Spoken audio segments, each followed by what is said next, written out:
Mayor-elect Ahong Chan sa Lapu-Lapu City mudangop sa DILG kung galing mo absent sa Hulyo 1 ang mga regular employees sa city government. Samtang tanang mga PWD ipabilin sa ng trabaho. Si Luan Mirondina sa exclusive report.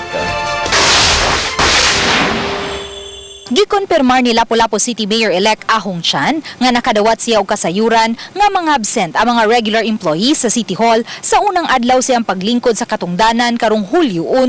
Ang Lapu-Lapu City adunay 655 ka mga regular employees. Subay niini, naglaraw siyang mudangop sa DILG kabahin niini. In case of dili sila mo report, no, it's up to the DILG or the civil service, no, to unsay masanksyon nila sa maong pagwala pag-report. Samtang subling gitataw ni Chan nga makapadayon og trabaho ang mga job order personnel, casual o co-terminus sa Hulyo 1 bisan kun matapos na ang ilang kontrata sa Hunyo 30. Hinuon, human sa duha ka buwan, ipaubos sila sa assessment.